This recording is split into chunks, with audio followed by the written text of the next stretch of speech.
My name is Alexei. I am a researcher of aviation disasters and mysterious disappearances. What began as a fascination with old archives and books eventually became something much more. This isn't just about dry facts and military reports. It's about lives cut short in the sky, shadows lingering in the clouds, stories that refuse to fade away. One such story has haunted me ever since I first read about it in an old Navy journal. There, among yellowed pages, was a brief note. December 1945. 5 aircraft vanished in the Bahamas region. The crew is missing.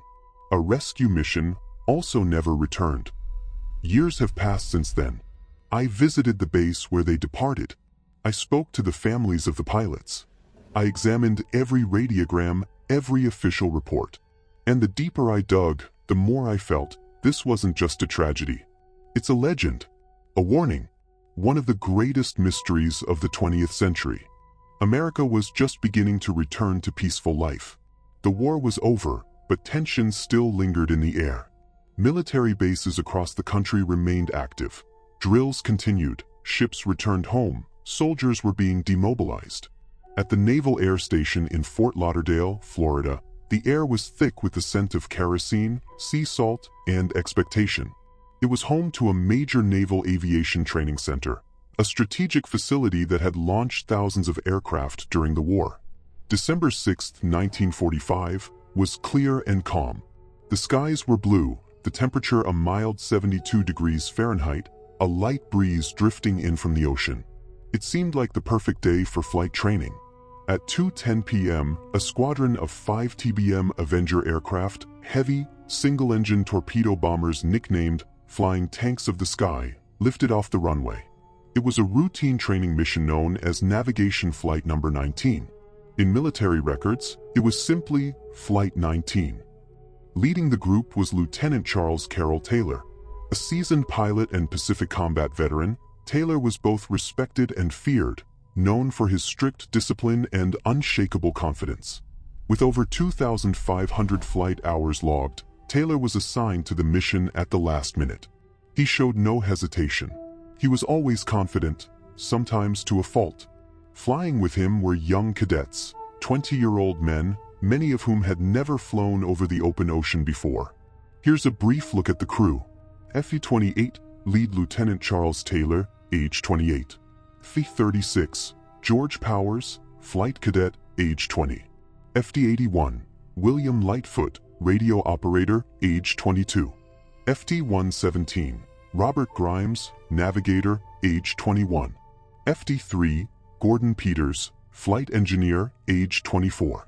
The atmosphere was relaxed.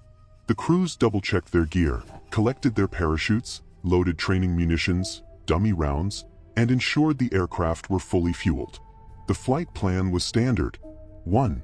Fly east, 120 miles over the Atlantic to the Hen and Chicken Shoals. 2. Turn north, 73 miles. 3. Turn southwest and return to base.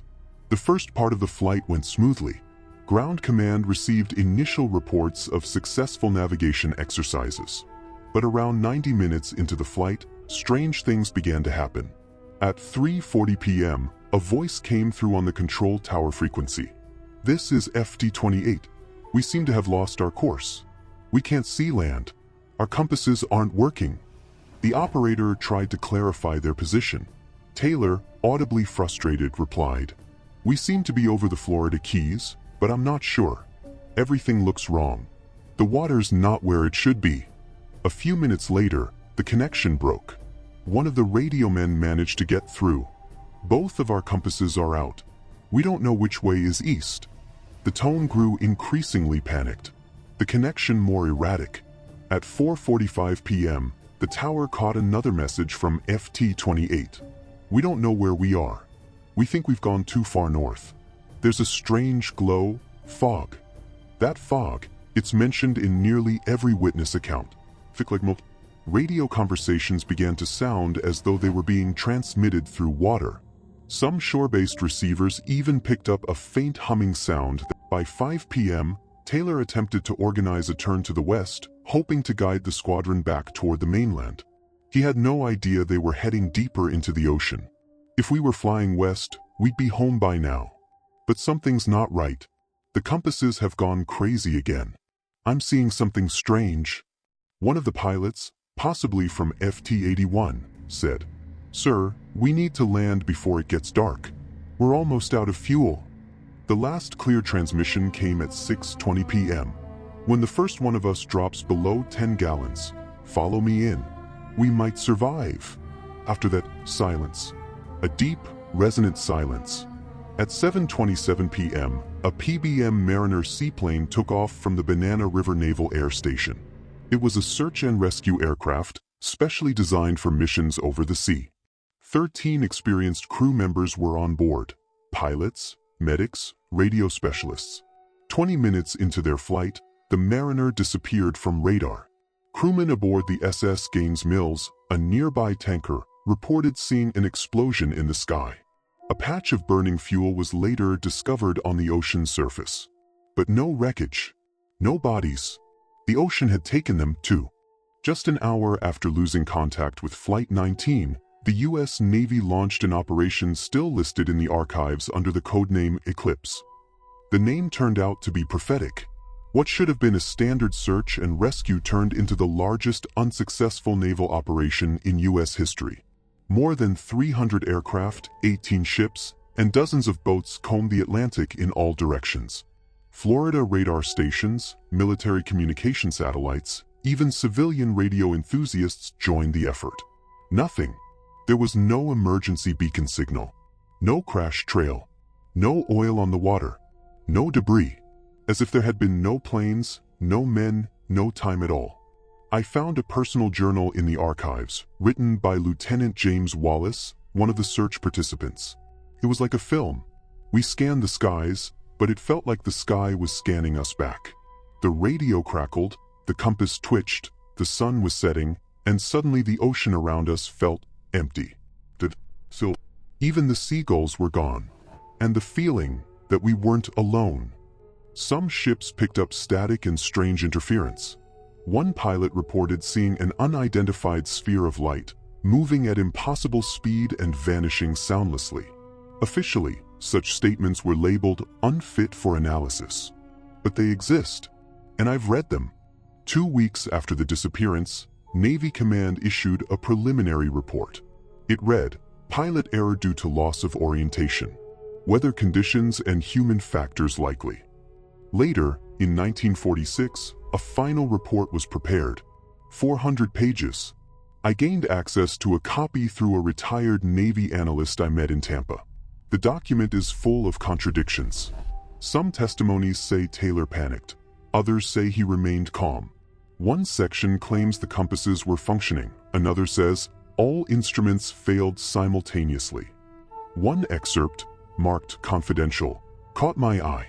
We do not rule out the possibility of an unknown atmospheric or magnetic phenomenon.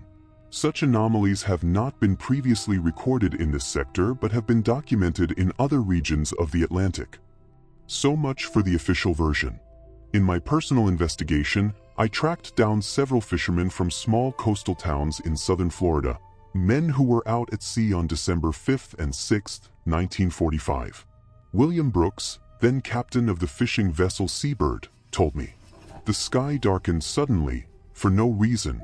No storm, no wind. It was like something dropped from above. The sea turned to glass. And out there in the distance we saw lights, bright, pulsing like a lighthouse, but up in the sky. Then they vanished into a cloud, and everything went dark again. I heard more than one story like this. These were no-nonsense men, not prone to fantasy. They spoke plainly. The Bermuda waters act alive.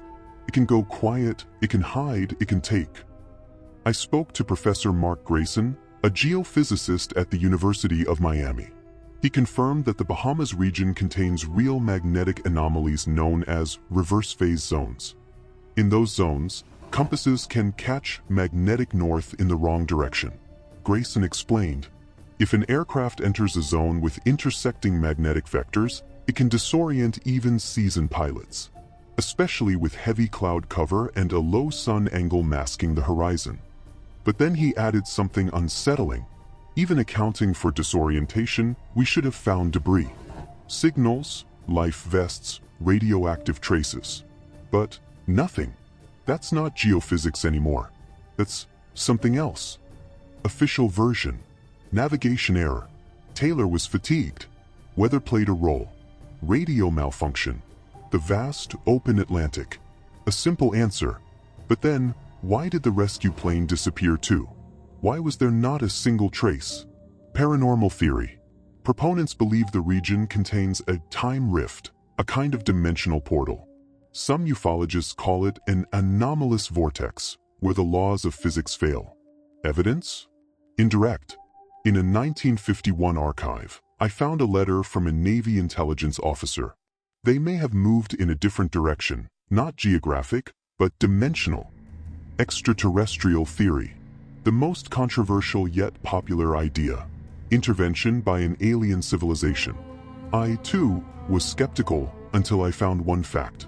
In 1992, a NASA satellite recorded a faint radio spike originating from the ocean depths, on the same frequency used by the Navy in 1945. The signal was distorted, weak, as if coming from inside something. It bore resemblance to one of FT-28's final transmissions. Coincidence? Possibly. But to this day, it's never been explained. In my line of work, I often encounter the unknown. But Flight 19 isn't just a mystery. It's a tear in our reality. I visited Fort Lauderdale. Today, the former Naval Air Base is a private airfield. An elderly former technician showed me an old map. On it, along with Flight 19's intended route, were red pencil markings, zones he said were better left alone. He told me, "We always knew there was something wrong with that area, but no one listened." I met with Mary Grimes, niece of Robert Grimes, the navigator on one of the lost aircraft. She kept a letter he sent the day before the flight. One line read, "Something's bothering me, Mary.